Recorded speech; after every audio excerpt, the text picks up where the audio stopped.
परिचय। पिंकी, चलो हम वापस चलें। मुझे पढ़ाई करनी है। थोड़ा ठहरो, मैं तुम्हें कुछ दिखाना चाहती हूँ। क्या? थोड़ा ऊंचे स्वर में कुछ बोलो। पिंकी! अरे ये क्या? इसको तो प्रध्वनि कहते हैं। प्रध्वनि? ये तो बड़ा दिलचस्प है।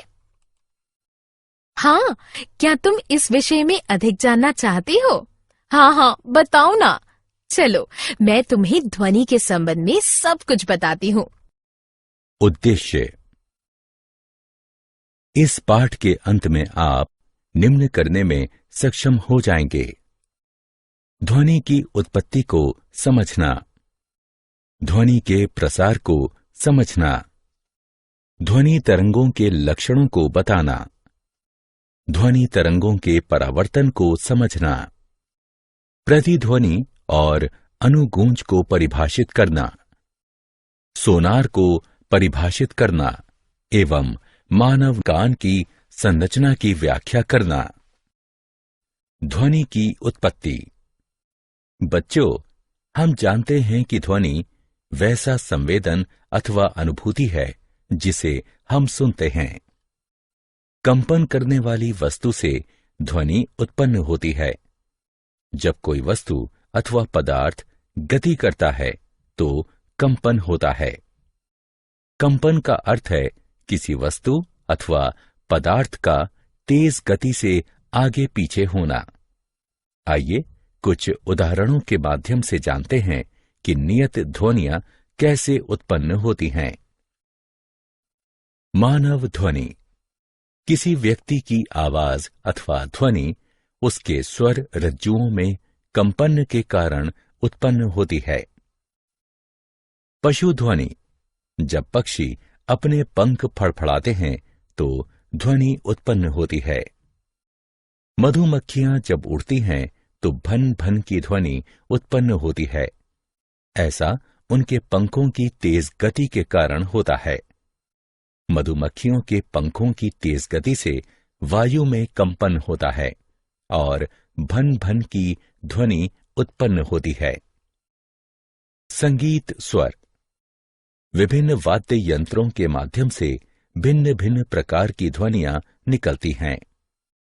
ध्वनि के लिए कुछ वाद्य यंत्रों पर किसी वस्तु से क्रमिक चोट करनी पड़ती है तो कुछ वाद्य यंत्र तथा बीन अथवा वायलिन में एक या इससे अधिक तार खींचने से कंपन उत्पन्न होता है और इस कारण स्वर लहरी फूटती है। ध्वनि का प्रसारण। ध्वनि के उत्पन्न होने और सुने जाने के लिए 3 चीजें आवश्यक हैं। ये 3 चीजें हैं: ध्वनि का स्रोत, ध्वनि संवहन का माध्यम, इसको ग्रहण करने वाला। चलिए मान लेते हैं कि स्रोत वक्ता की आवाज है, ध्वनि प्रसारण का माध्यम वायु है और इसको ग्रहण करने वाला श्रोता का कान है। जब वक्ता के भाषण द्वारा ध्वनि उत्पन्न होती है अथवा जब किसी वस्तु में कंपन होता है तो ये माध्यम के कणों को कंपन के इर्द गिर्द व्यवस्थित करता है। ये कण कंपन करने वाली वस्तु से श्रोता के कान तक संवहन नहीं करते। माध्यम का कोई कण जब कंपन करती वस्तु के संपर्क में आता है तो पहले वो अपने संतुलन की स्थिति से विस्थापित होता है, तब ये अपने निकटवर्ती कणों पर बल आरोपित करते हैं और वो अपनी स्थिर अवस्था से विस्थापित हो जाते हैं। अपने निकटवर्ती कण को विस्थापित करने के बाद पहला कण अपनी पूर्व स्थिति में लौट जाता है। ध्वनि के श्रोता के कानों तक पहुंचने तक माध्यम में यह प्रक्रिया सतत चलती रहती है। किसी माध्यम में ध्वनि के प्रसारण के समय माध्यम के कण स्वयं आगे नहीं बढ़ते, किंतु उत्तेजना को आगे स्थानांतरित करते हैं। इस प्रकार ध्वनि तरंगें किसी माध्यम में कणों की गति हैं एवं इन्हें यांत्रिक तरंगें कहा जाता है। ध्वनि का प्रसारण। क्या तुम मुझे ध्वनि के सबसे सामान्य माध्यम के बारे में बता सकती हो? वायु वो सामान्य माध्यम है जिसके द्वारा ध्वनि तरंगें संचरण करती हैं। जब कंपन करती कोई वस्तु आगे बढ़ती है तो यह अपने सामने की हवा को धक्का देती है और संकुचित करती है, जिससे उच्च दबाव का एक क्षेत्र बनता है। यह क्षेत्र संपीड़न यानी सी कहलाता है। और जब कंपन करती वस्तु पीछे की तरफ बढ़ती है तो यह निम्न दाब का क्षेत्र निर्मित करती है, जो विसरण आर कहलाता है। संपीड़न उच्च वायुदाब वाले क्षेत्र हैं, जबकि विसरण निम्न वायुदाब वाले क्षेत्र होते हैं। इस चित्र को देखो, यह संस्वरण द्विभुज द्वारा निर्मित ध्वनि तरंगों को दर्शा रहा है एवं वायु के माध्यम में ट्यूब में प्रसारित हो रहा है। यह संपीड़न वाले क्षेत्र हैं और यह विसरण वाले क्षेत्र हैं। ध्वनि प्रसरण के लिए माध्यम आवश्यक है। इस प्रकार कणों में कंपन द्वारा ध्वनि उत्पन्न होती है। इसके संचरण के लिए माध्यम की आवश्यकता होती है, यथा वायु, द्रव अथवा ठोस। परंतु हम ये कैसे सिद्ध कर सकते हैं कि ध्वनि संचरण के लिए माध्यम की आवश्यकता होती है? आइए देखें। इस आकृति को देखिए। यहाँ एक विद्युत घंटी एक वायुरोधी शीशे के मर्तबान में रखी है, जो एक वैक्यूम पंप से जुड़ी है। जैसे ही विद्युत घंटी का परिपथ पूर्ण होता है, ध्वनि सुनाई पड़ती है। अब यदि हम धीरे धीरे वैक्यूम पंप की सहायता से मर्तबान से वायु बाहर निकालते हैं, ध्वनि की तीव्रता घटने लगती है और अंततः जब मर्तबान से पूरी वायु निकाल ली जाती है, तब ध्वनि भी सुनाई नहीं पड़ती।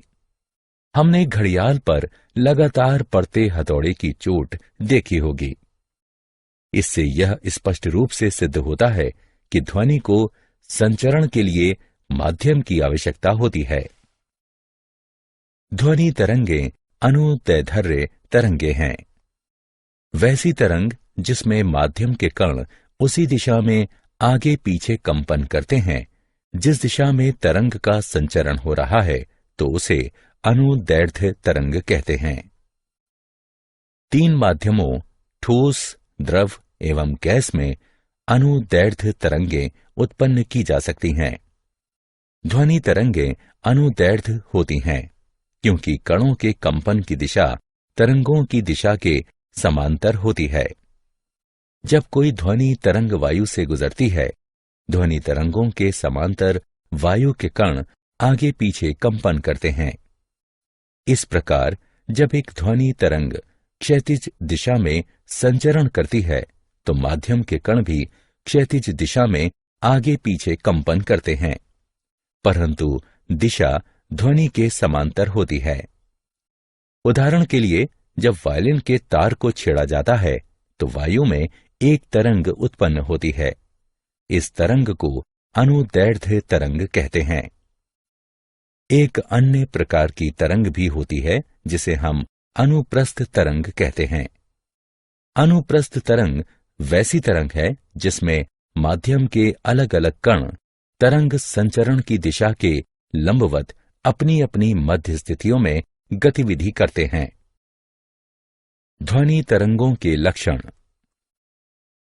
एक ध्वनि तरंग को तीन आधारभूत लक्षणों से परिभाषित किया जा सकता है।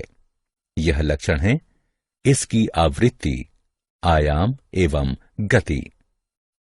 एक सेकंड में जितने तरंग दैर्ध्य उत्पन्न होते हैं उसे आवृत्ति कहते हैं। यह किलोहर्ट्ज अथवा प्रति सेकंड चक्र में मापा जाता है। ध्वनि स्रोत जितनी तीव्र गति से स्पंदित होगी, आवृत्ति उतनी अधिक होगी। उच्च आवृत्ति को उच्च स्वर के रूप में व्याख्यायित किया जाता है। उदाहरण के लिए, जब तुम उच्च स्वर में गाते हो तो तुम अपने स्वर रज्जुओं को तीव्र गति से स्पंदन के लिए बाध्य करते हो। इस प्रकार उच्च स्वर वाली ध्वनि का अर्थ है प्रति इकाई समय में किसी निश्चित बिंदु पर संपीड़न एवं विसरण की अधिक संख्या। भिन्न भिन्न आकार वाली वस्तुओं एवं परिस्थितियों में विभिन्न आवृत्तियों पर कंपन से अलग अलग स्वर ध्वनियां उत्पन्न होती हैं। यह सामान्य तौर पर एक ग्रीक अक्षर न्यू द्वारा दर्शाई जाती है। इसकी एस इकाई हर्ट्ज है।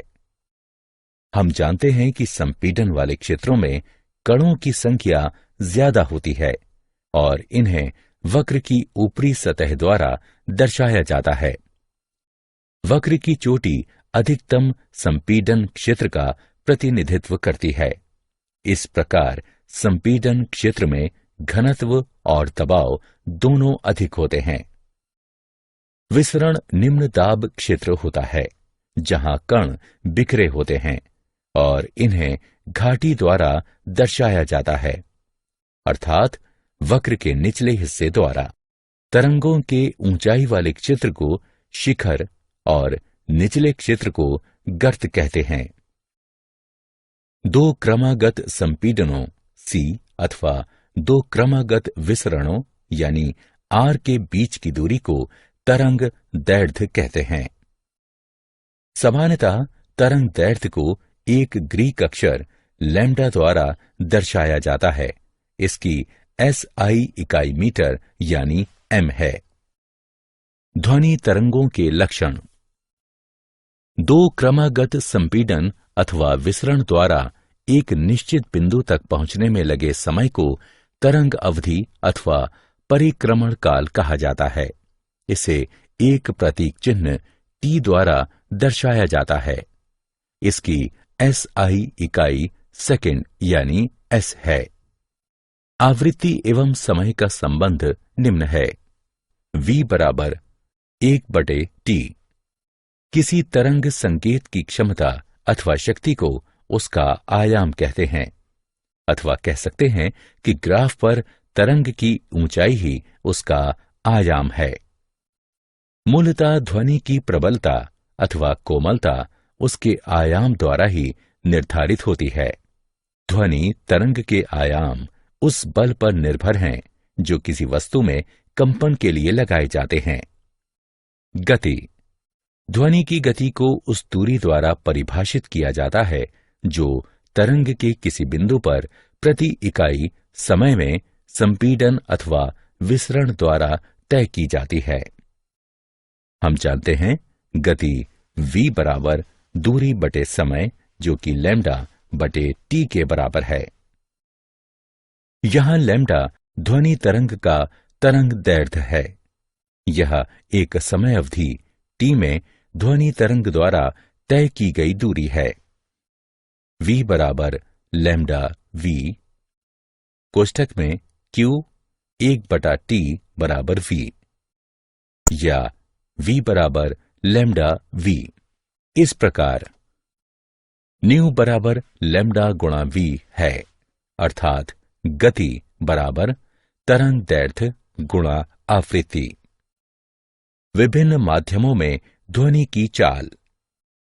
ध्वनि की गति उस पदार्थ पर निर्भर करती है जिसके माध्यम से यह गुजरती है। ध्वनि की गति द्रव अथवा गैस की तुलना में ठोस पदार्थ में अधिक होती है, क्योंकि गैस अथवा द्रव की तुलना में ठोस पदार्थ में अणु एक दूसरे के अधिक निकट होते हैं।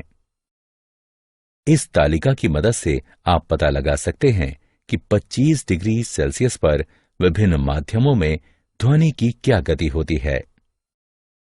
ध्वनि का परावर्तन। प्रकाश की तरह ध्वनि भी किसी ठोस अथवा द्रव की सतह पर परावर्तित होती है। ध्वनि के परावर्तन एवं प्रकाश के परावर्तन के नियम एक समान होते हैं। आपतन कोण परावर्तन कोण के बराबर होता है। आपतित, परावर्तित एवं सामान्य तरंगें एक ही सतह पर होती हैं। ध्वनि तरंगें बड़े, कठोर, चिकने, क्षैतिज सतहों एवं सतहों से बहुत दूर यथा दीवारों, भवनों एवं चट्टानों पर भी परावर्तित हो सकती हैं। इस प्रकार की सतहों से ध्वनियों का जो परावर्तन होता है, प्रतिध्वनि उसी से उत्पन्न होती है। हमारे मस्तिष्क में ध्वनि की संवेदना 0.1 एस तक रहती है। विशिष्ट प्रतिध्वनि को सुनने के लिए वास्तविक ध्वनि एवं परावर्तित ध्वनि के मध्य समय का अंतराल कम से कम 0.1 एस होना चाहिए। यदि हम दिए गए तापमान 22 डिग्री सेल्सियस पर वायु में ध्वनि की गति को 344 m/s रखते हैं, तो ध्वनि को अवरोध तक पहुंचने और वहां से परावर्तित होकर श्रोता के कान तक आने में 0.1 एस का समय लगेगा। अतः अपने प्रस्थान बिंदु से लेकर परावर्तन सतह एवं परावर्तन सतह से पुनः प्रस्थान बिंदु तक लौटने में ध्वनि द्वारा तय की गई कुल दूरी को कम से कम 344 m/s इंटू 0.1 एस बराबर 34.4 m होना चाहिए। इस प्रकार विशिष्ट प्रतिध्वनियों को सुनने के लिए ध्वनि स्रोत से अवरोधक की न्यूनतम दूरी अवश्य ही इसकी आधी अर्थात 17.2 m होनी चाहिए। वायु के तापमान में परिवर्तन के साथ यह दूरी भी बदलती है, क्रमशः अथवा एकाधिक परावर्तनों के कारण प्रतिध्वनि एक से अधिक बार भी सुनी जा सकती है। गूंज दृढ़तापूर्वक बार बार ध्वनि परावर्तन के परिणाम स्वरूप जो ध्वनि उत्पन्न होती है उसे गूंज कहा जाता है। गूंज तब अनुभव होती है जब परावर्तित ध्वनि तरंगे आपके कानों तक 0.1 सेकंड से भी कम समय में पहुंच जाती हैं। उदाहरण के लिए, एक बड़े कक्ष में जो ध्वनि उत्पन्न होगी वह देर तक बार बार दीवारों से परावर्तित होगी, जब तक कि उसकी त्वरा घटते घटते इतनी कम हो जाएगी कि सुनी नहीं जा सके। आइए अब एक समस्या का हल करते हैं। एक व्यक्ति एक चट्टान के पास चिल्लाता है एवं 5 सेकंड के बाद प्रतिध्वनि सुनता है। उस व्यक्ति से चट्टान की दूरी क्या है यदि ध्वनि की गति v बराबर 300 m s की पावर -1, ध्वनि की दी गई गति v बराबर 300 m s की पावर -1 है। प्रतिध्वनि सुनाई देने में लगा समय t बराबर 5 सेकेंड। ध्वनि द्वारा तय की गई दूरी बराबर v गुणा t अर्थात 300 ms की पावर -1 गुणा 5s बराबर 1500 m। 5 सेकंड में ध्वनि को व्यक्ति और चट्टान के बीच की दूरी 2 बार तय करनी पड़ेगी, अतः व्यक्ति एवं चट्टान के बीच की दूरी होगी 1500 m/2 बराबर 750 मीटर। श्रवण सीमा। औसतन व्यक्ति की सामान्य श्रवण सीमा निम्नतम 20 हर्ट्ज एवं उच्चतम 20,000 हर्ट्ज के बीच होती है। 5 वर्ष से कम उम्र के बच्चों और कुछ पशुओं जैसे कुत्ता 25 किलो हर्ट्ज तक की ध्वनि सुन सकते हैं। मनुष्य की श्रवण सीमा उम्र बढ़ने के साथ घटने लगती है। जब व्यक्ति बूढ़ा हो जाता है तो उच्च आवृत्ति की ध्वनि सुनने की क्षमता खो देता है। 20 हर्ट्ज से कम आवृत्ति वाली ध्वनियां अनुश्रव्य ध्वनि कहलाती है। कुछ जानवर यथा व्हेल एवं हाथी अनुश्रव्य ध्वनियां निकाल सकते हैं। 20 किलो हर्ट्ज से ऊंची आवृत्ति वाली ध्वनियों को पराश्रव्य ध्वनि कहते हैं। कुत्ते कुछ पराश्रव्य ध्वनियों को सुन सकते हैं, इसलिए श्वान प्रशिक्षक अपने कुत्ते को बुलाने के लिए पराश्रव्य ध्वनि वाली सीटी का उपयोग कर सकता है। पराश्रव्य ध्वनि तरंगें चमगादड़ों के लिए अति आवश्यक हैं, क्योंकि वो दुनिया को देखने के लिए इसी पराश्रव्य ध्वनि तरंगों पर निर्भर हैं। पराश्रव्य ध्वनि के अनुप्रयोग। पराश्रव्य ध्वनियों का उपयोग उद्योगों एवं चिकित्सा के क्षेत्र में किया जाता है। पराश्रव्य ध्वनियां अवरोधकों की उपस्थिति में भी अपने निर्दिष्ट पथ पर गमन कर सकती हैं। महिलाओं के पेट की जांच के लिए चिकित्सक हस्तचालित ट्रांसड्यूसर के माध्यम से उच्च आवृत्ति वाली पराश्रव्य ध्वनियों का उपयोग करते हैं। ये वैसे अवयवों की सफाई के लिए भी उपयोग में लाया जाता है जो सामान्यतः पहुंच से दूर होते हैं। उदाहरण के लिए सर्पीली नलियां, विषम आकार के अवयव, इलेक्ट्रॉनिक उपकरण आदि। पराश्रव्य ध्वनि तरंगों का उपयोग किसी धातु खंड में दरार अथवा दोष का पता लगाने में भी किया जा सकता है। पराश्रव्य तरंगों को जब धातु खंड से गुजारा जाता है एवं तब संसूचक प्रसारित तरंगों के माध्यम से दोष का पता लगा लेते हैं। यदि छोटा सा भी दोष होगा तो पराश्रव्य ध्वनियां त्वरित रूप से उसका परावर्तन करेंगी। पराश्रव्य ध्वनि का उपयोग इकोकार्डियोग्राफी के लिए भी किया जाता है। इसमें पराश्रव्य तरंगों को हृदय के विभिन्न अवयवों से परावर्तित कराया जाता है एवं इस प्रकार हृदय का प्रतिबिंब बन जाता है। पराश्रव्य ध्वनि का उपयोग मनुष्य के गुर्दे में बनने वाले छोटे पत्थरों के टुकड़े करने में भी किया जाता है, जो बाद में मूत्र के साथ शरीर के बाहर आ जाते हैं। सोनार। सोनार वो यंत्र है जो पराश्रव्य तरंगों की सहायता से पानी के भीतर की वस्तुओं का वेग, दिशा एवं दूरी मापता है। सोनार वस्तुतः साउंड नेविगेशन एंड रेंजिंग का संक्षिप्त रूप है। इस तरह सोनार का अर्थ हुआ ध्वनि संचालन द्वारा नौवहन को श्रेणीबद्ध करना। सोनार में एक ट्रांसमीटर एवं एक संसूचक होता है और यह किसी नाव अथवा जहाज में लगा रहता है। ट्रांसमीटर पराश्रव्य तरंग उत्पन्न करता एवं प्रसारित करता है। यह तरंगें पानी में संचरण करती हैं और समुद्र तल में किसी वस्तु से टकराने के बाद परावर्तित होती हैं तो संसूचक को इसकी सूचना मिल जाती है। पराश्रव्य तरंगों को संसूचक विद्युत संकेतों में परिवर्तित कर देता है, जो उसकी उचित व्याख्या कर देता है। इको रेंजिंग तकनीक की सहायता से उस वक्त की दूरी का पता लगाया जा सकता है जिससे परावर्तन के बाद ध्वनि तरंगों ने संसूचक को संकेत दिया था। मान लेते हैं कि पराश्रव्य ध्वनि तरंगों के संकेतों के संचरण एवं ग्रहण के बीच समय का अंतराल t है एवं समुद्र सतह पर ध्वनि का वेग v है। पराश्रव्य तरंगों द्वारा तय की गई कुल दूरी 2d है, तो 2d बराबर v/t होगा। इसी को इको रेंजिंग तकनीक कहते हैं। मानव के कान की संरचना। कान मुख्य रूप से 3 भागों में विभक्त होता है: बाह्य, मध्य एवं आंतरिक। ध्वनि को पहचानने एवं समझने में कान के प्रत्येक भाग की अपनी विशेष भूमिकाएं होती हैं।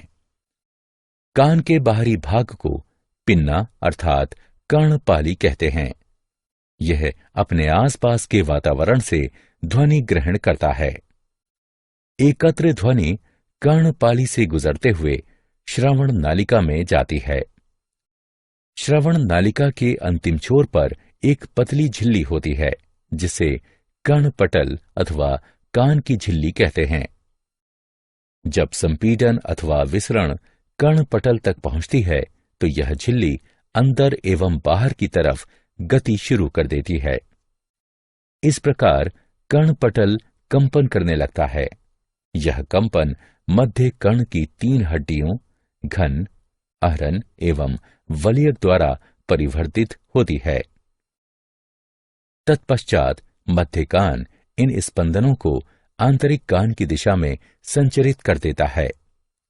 आंतरिक कान के भीतर कंपन अथवा विविध दबाव कर्णावर्त द्वारा विद्युत संकेतों में परिवर्तित हो जाता है।